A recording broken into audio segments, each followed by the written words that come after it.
5 برس کا عرصہ بہت زیادہ ہوتا ہے۔ بڑے ملک کو گزرے 3 سال ہو چکے ہیں۔ ان کی زندگی میں کسی کی مجال نہیں تھی کہ وہ گاؤں کی بہو بیٹیوں پر بری نگاہ ڈال سکے، مگر اب تو پورے گاؤں میں جنگل کا قانون چلتا ہے۔ تم نے ملکوں کے بھانجے پر ہاتھ اٹھا کر دشمنی کی ابتدا کر دی ہے۔ میں ایک سپاہی ہوں زینو، اور سپاہی پورے دیس کا محافظ ہوتا ہے۔ زندگی اور موت سپاہیانہ کھیل کا ایک حصہ ہے۔ وہ سپاہی ہی کیا جو اپنے گھر کی حفاظت نہ کر سکے؟ ملکوں کی ایسی کی تیسی، اس ڈر کو اپنے دل سے نکال دو۔ اگر مجھے پہلے علم ہوتا تو شاید میں اسے جان سے مار ڈالتا۔ جہادات کے آخری جملے نے اسے چونکنے پر مجبور کر دیا، تاہم وہ انجان بن کر بولی، کیا تم صرف میری وجہ سے ملکوں سے دشمنی مول لوگے؟ ظلم کے خلاف لڑنے کے لیے کسی کا وجہ ہونا ضروری نہیں ہوتا۔ تمہاری جگہ کوئی بھی لڑکی ہوتی تب بھی میں اس کا یہی حشر کرتا۔ جہادات کے اس غیر متوقع جواب نے ایک لمحے کے لیے تو اس کی ساری خوش فہمی دور کر دی، اور اس کے چہرے پر خوشی کے جلملاتے ستارے مان پڑتے چلے گئے۔ لیکن ایک لمحے کے توقف کے بعد جب وہ دوبارہ بولا تو زینب خود کو خوشی کے 7ویں آسمان پر اڑتا محسوس کر رہی تھی۔ زینو، میں گاؤں کی ہر لڑکی کی عزت کی حفاظت کروں گا، مگر تمہاری عزت کی خاطر تو میں شاید سولی پر بھی چڑھنا گوارا کر لوں۔ تم میرے سگے چاچا کی بیٹی ہو۔ بس چاچا کی بیٹی ہوں صرف اس لیے؟ جہادات ایک لمحے کے لیے گڑبڑا کے رہ گیا۔ اسے ایک ان پڑھ دیہاتی دوشیزہ سے اس قدر بے باکی کی توقع نہیں تھی، تاہم وہ سنبھل کر بولا، کیا اتنا کافی نہیں ہے کہ تم میرے چاچا کی بیٹی ہو؟ بعض باتیں انکہی رہیں تو بہتر ہوتا ہے۔ خیر چھوڑو ان باتوں کو۔ تم مجھے بابا، اماں اور سکینہ کے متعلق بتاؤ، وہ لوگ کیسے ہیں؟ مجھے یاد کرتے ہیں یا نہیں؟ لو، یہ بھی کوئی پوچھنے والی بات ہے؟ وہ سب دن رات صرف تمہیں ہی تو یاد کرتے رہتے ہیں، اور سکینہ تو ہر گھڑی تمہاری رہائی کے لیے دعائیں مانگتی رہتی ہے۔ کل رات بھی اس نے تمہارے متعلق ایک ڈراؤنا خواب دیکھا تھا۔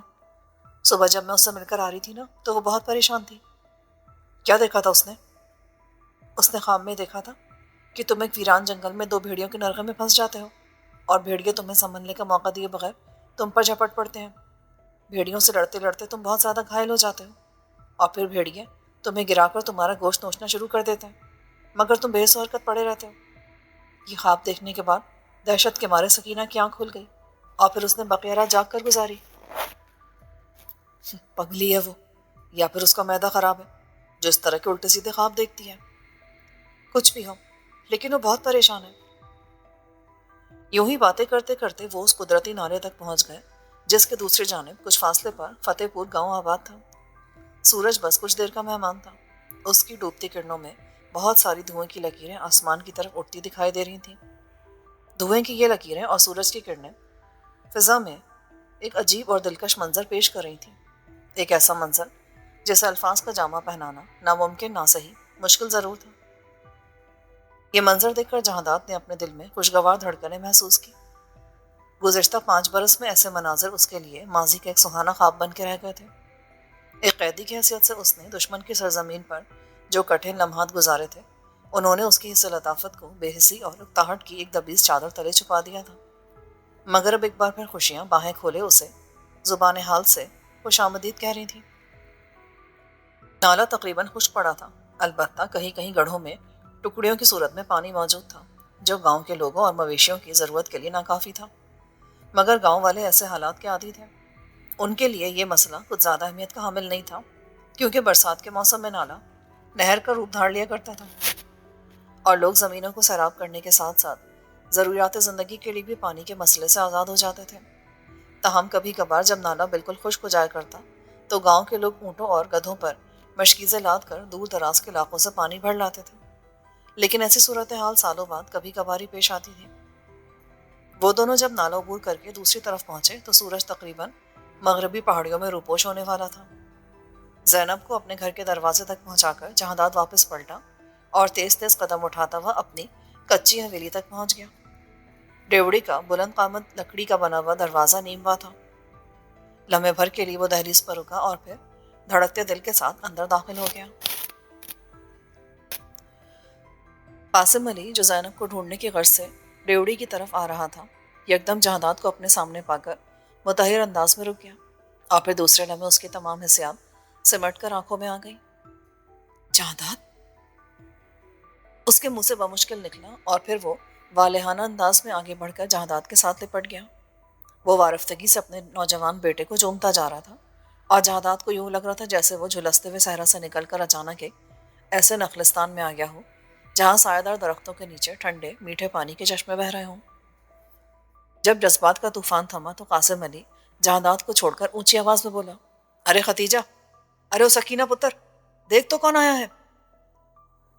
ان دونوں نے باہر نکل کر جب جہادات کو دیکھا تو ان پر شادی مرگ کی کیفیت طاری ہو گئی۔ 5 برس کے طویل عرصے بعد اپنے اکلوتے بیٹے کو پا کر خدیجہ اپنے جذبات پہ قابو نہ رکھ سکی اور روتے ہوئے جہادات سے لپٹ گئی۔ عالم وارفتگی میں وہ بیٹے کو چومنے کے ساتھ ساتھ اسے بے تحاشا دعائیں بھی دیے جا رہی تھیں۔ ماں سے ملنے کے بعد جہادات نے آگے بڑھ کر سکینہ کے سر پہ محبت سے ہاتھ رکھا تو وہ بھی شدت جذبات سے رو پڑی۔ ارے تجھے کیا ہوا جو یوں آنسو بہا رہی ہے؟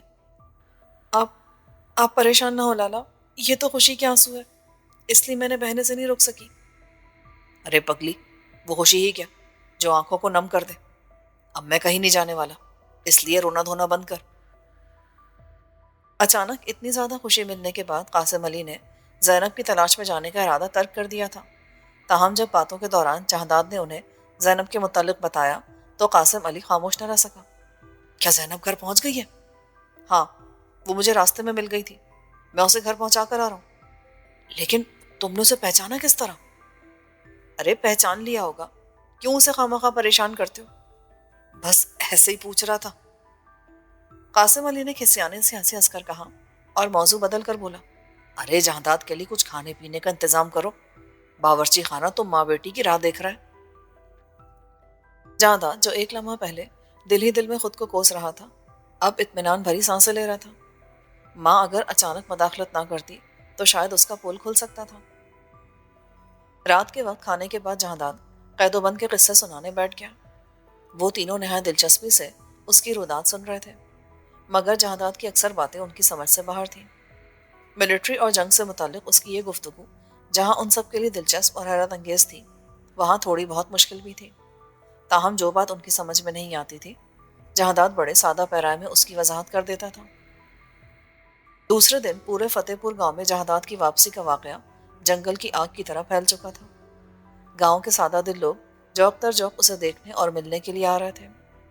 گاؤں کے ایک بزرگ نے اسی دن جہادات کو جہادات غازی کا خطاب دے دیا تھا۔ ملاقات کے لیے آنے والے لوگوں سے جہادات کو یہ بات بھی معلوم ہو چکی تھی کہ کل کسی اجنبی شخص نے ملک مراد کے بھانجے افضل کی آنکھ پھوڑ دی ہے اور اب ملک مراد کے آدمی اس اجنبی کو شکاری کتوں کی طرح ڈھونڈتے پھر رہے ہیں، لیکن تاحال وہ اجنبی مجرم نہیں مل سکا۔ ملاقاتیوں کی بھیڑ چھٹتے ہی جہادات نے اپنے اندرونی اضطراب پر قابو پاتے ہوئے اپنے ایک نوجوان پڑوسی اکبر سے سوالیہ انداز میں پوچھا، یہ ملک مراد کا بھانجا کرتا کیا ہے اور اس کی آنکھ کس نے پھوڑ دی؟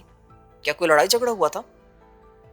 ملک مراد کے مویشی چراتا ہے، سنا ہے کل کسی نامعلوم شخص نے اس سے مویشی چھیننے کی کوشش کی، لیکن اس نے مزاحمت کر کے مویشی چوری کی کوشش ناکام بنا دی۔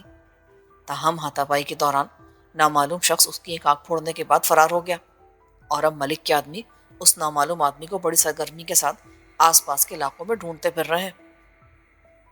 یہ سنی سنائی ہے یا تم خود افضل سے مل چکے ہو؟ میں خود تو اس سے نہیں ملا، لیکن مزاج پرسی کے لیے جانے والے ہر شخص کو اس نے یہی کہانی سنائی ہے۔ تمہارے خیال میں یہ کارروائی کس کی ہو سکتی ہے؟ کیا واقعی اس نامعلوم شخص کا مقصد مویشی چھیننا ہی تھا؟ میرا دل تو نہیں مانتا، کیونکہ جو کچھ افضل لوگوں کو بتا رہا ہے وہ ناقابل یقین لگتا ہے۔ ایک آنکھ پھوڑنے والا اس کی دوسری آنکھ بھی پھوڑ سکتا تھا، پھر بآسانی مویشی لے جا سکتا تھا۔ مجھے تو یہ کوئی اور ہی چکر لگتا ہے۔ چکر؟ میں سمجھا نہیں، تم کہنا کیا چاہتے ہو؟ افضل کی ایک عادت بہت بری ہے، وہ عورتوں کا شکاری ہے اور آتی جاتی عورتوں اور لڑکیوں کو بری نظروں سے دیکھتا ہے۔ تقریباً 1 ماہ قبل اس نے جانو موچی کی نوجوان لڑکی کو اپنی حافظ کا نشانہ بنایا تھا۔ جانو موچی جب اس کی شکایت لے کر ملک مراد کے پاس پہنچا تو وہ افضل کو برا بھلا کہنے کے بجائے الٹا جانو پر ہی چڑھ دوڑا۔ آخر کار وہ رو دھو کر خاموش ہو گیا۔ اب بھی کچھ اسی طرح کا معاملہ لگتا ہے۔ عادت سے مجبور ہو کر افضل نے کسی غیرت مند کی عزت پہ ہاتھ ڈالنے کی کوشش کی ہوگی اور نتیجے میں اسے اپنی آنکھ سے ہاتھ دھونا پڑ گئے ہوں گے۔ کاش وہ نامعلوم شخص افضل جیسے کمینے کی دونوں آنکھیں پھوڑ ڈالتا۔ اکبر کا جواب سن کر بے اختیار جہادات کا دل دھڑک اٹھا۔ انجانے میں وہ سچی بات کہہ گیا تھا، اس لیے جہادات نے اسے مزید کریدنے سے گریز کیا۔ کیونکہ وہ نہیں چاہتا تھا کہ اپنے سوالات یا تاثرات سے کسی کو شک میں مبتلا کر دے۔ اسی روز سپہر کے وقت جہانداد نے موقع ملتے ہی زینب کو بھی سمجھا دیا تھا کہ وہ کل والے واقعے کا کسی سے تذکرہ نہ کرے۔ یہ جہانداد کی خوش قسمتی تھی کہ زینب نے اور تو اور ابھی تک اپنے والدین کے سامنے بھی اس بات کا ذکر نہیں کیا تھا۔ حالانکہ ماں نے اس سے پھٹی ہوئی قمیص کے متعلق استفسار بھی کیا تھا، تاہم اس نے جھاڑیوں سے الجھنے کا بہانہ بنا کر ماں کو ٹال دیا تھا۔ تاہم زینب کو سمجھانے کے باوجود جہانداد کے دل میں انجانے وسوسے سر اٹھا رہے تھے۔ کسی بھی وقت اس کا بھانڈا پھوٹ سکتا تھا۔ غور سے نہ صحیح، لیکن افضل نے اسے دیکھا تو تھا۔ ایک ہی گاؤں میں رہتے ہوئے افضل سے اس کا واسطہ پڑ سکتا تھا۔ اس طرح کے خیالات اسے پریشان کر رہے تھے اور وہ خود کو تسلیاں دے رہا تھا۔ افضل کی آنکھ بالکل ناکارہ ہو چکی تھی۔ جہانداد کی لگائی ہوئی ضرب نے اسے ایک آنکھ سے محروم کر دیا تھا۔ انتقام کی آگ اسے سرتاپا جھلسا رہی تھی، لیکن بدقسمتی سے وہ لڑائی کے دوران اپنے مد مقابل کی شکل غور سے نہیں دیکھ پایا تھا۔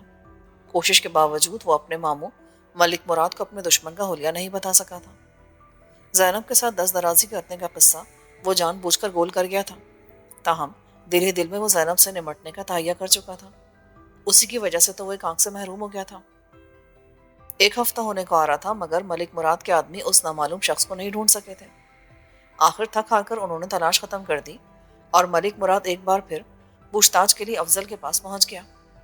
افضل پتر، تم نے غور سے نہ سہی مگر اس شخص کو دیکھا تو تھا نا، اس لیے اس کا حلیہ وغیرہ ہی بتا دو تاکہ میں اسے تلاش کر سکوں۔ ماموں جان، آپ بار بار ایک ہی سوال کیوں پوچھتے ہیں؟ میں کتنی بار بتا چکا ہوں کہ اس حرامزادے نے اچانک ہی مجھ پر حملہ کر دیا تھا۔ میرے پاس اتنا وقت نہیں تھا کہ میں اس کی شکل وغیرہ دیکھتا۔ اگر میں اس ویلے اس کے خد و خال و قد و قامت دیکھنا شروع کر دیتا نا تو آج یہاں نہیں بلکہ قبرستان میں پڑا ہوتا۔ کہ تم اس نامعلوم دشمن کے ذکر پر اس قدر سیخ پا کیوں ہو جاتے ہو؟ مجھے تو لگتا ہے تم کوئی بات چھپانے کی کوشش کر رہے ہو۔ اگر ایسی کوئی بات ہے تو بلا جھجک بتا دو۔ ایک لمحے کے لیے افضل کے چہرے کا رنگ متغیر ہو گیا، مگر پھر وہ سنبھل کر بولا، میں بھلا آپ سے کوئی بات کیوں چھپاؤں گا؟ آپ میرے دشمن تو نہیں ہیں کہ میں آپ سے جھوٹ بولوں۔ آپ بلا وجہ مشکوک ہو رہے ہیں۔ ملک مراد اس کے رنگ بدلتے چہرے کو غور سے دیکھ رہا تھا۔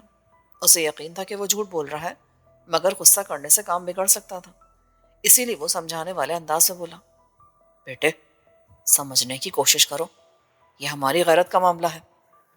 ہم نے اگر اس نامعلوم شخص سے بدلہ نہ لیا تو گاؤں والے ہم پر تھوکیں گے، ہماری عزت دو کوڑی کیوں کر رہ جائے گی۔ آج آنکھ پھوڑنے والا کل تمہاری گردن بھی توڑ سکتا ہے۔ میں چاہتا ہوں کہ تمہاری آنکھ کے بدلے میں اس دشمن کا سر کاٹ کر گاؤں کے چوراہے پہ لٹکا دیا جائے، تاکہ آئندہ کوئی شخص ہمارے خاندان کی طرف آنکھ اٹھا کر دیکھنے کی جرات نہ کر سکے۔ مجھے کچھ معلوم ہو تو بتاؤ نا، گزشتہ ایک ہفتے سے میری جان سولی پہ لٹکی ہوئی ہے۔ اس وقت تمہارے ہوش ٹھکانے نہیں ہیں، میں شام کے وقت دوبارہ آؤں گا، تمہارے پاس سوچنے کے لیے کافی وقت ہے۔ مجھے معلوم ہے کہ تم اصل بات چھپا رہے ہو، لیکن اتنا یاد رکھنا کہ شام کے وقت میں تمہاری زبان سے صرف سچ سننا چاہوں گا۔ اگر تم نے سچ… این اسی وقت افضل کی ماں چائے لے کر کمرے میں آئی اور ملک مراد کی بات ادھوری رہ گئی۔ اماں، ماموں کو سمجھائیے نا، یہ میری بات کا یقین نہیں کرتے۔ گزشتہ ایک ہفتے سے بار بار ایک ہی سوال کیے جا رہے ہیں، لگتا ہے یہ مجھے پاگل بنا کر چھوڑیں گے۔ مرادے، کیوں میرے چاند کو پریشان کرتا ہے؟ اگر اسے کچھ معلوم ہوتا تو یہ تجھے بتا نہ دیتا۔ آپا، اس چاند کو اپنی زبان میں سمجھائیے، یہ مجھے اصل بات نہیں بتا رہا، معاملہ کچھ اور ہے جیسے یہ چھپانے کی کوشش کر رہا ہے۔ وہ نامعلوم شخص اگر واقعی مویشی چور ہوتا تو کوئی گائے بیل ضرور ساتھ لے جاتا۔ کیا وہ اس کی آنکھ پھوڑنے کے لیے آیا تھا؟ بخدا اگر اس کی جگہ میرا جلال یا کمال ہوتا تو میں اس سے سچ اگلوانے کے لیے اب تک اسے الٹا لٹکا چکا ہوتا۔ مرادے، تیری یہ اجرت پسندی مجھے ایک آنکھ نہیں بھاتی۔ صبر کرنا تو تم نے سیکھا ہی نہیں ہے۔ خدا بخشے بڑے بھیا بھی تمہاری اسی عادت کی وجہ سے اکثر پریشان رہا کرتے تھے۔ ان کی زندگی میں گاؤں کے لوگ دل سے ہماری عزت کرتے تھے، لیکن آج محض تمہارے شر کی وجہ سے وہ دکھاوے کے لیے ہمارے خاندان کی عزت کرتے ہیں۔ تم نے اپنی حرکتوں سے لوگوں کو متنفر کر دیا۔ لگتا ہے میرے بیٹے کی آنکھ بھی تمہاری دشمنی کی نظر ہو گئی ہے۔ آپا، آپ حد سے بڑھتی جا رہی ہیں۔ آپ کے اس لاڈلے کی آنکھ میری دشمنی کی نہیں بلکہ اس کے اپنے کرتوتوں کی بھینٹ چڑھ گئی ہے۔ آپ شاید جانو موچی کی بیٹی والا واقعہ بھول گئی ہیں۔ اس وقت اگر میں جانو کو ڈرا دھمکا کر اور کچھ دے دلا کر باس نہ رکھتا نا تو بات تھانے کچہری تک پہنچ سکتی تھی اور اسے جیل بھی ہو سکتی تھی۔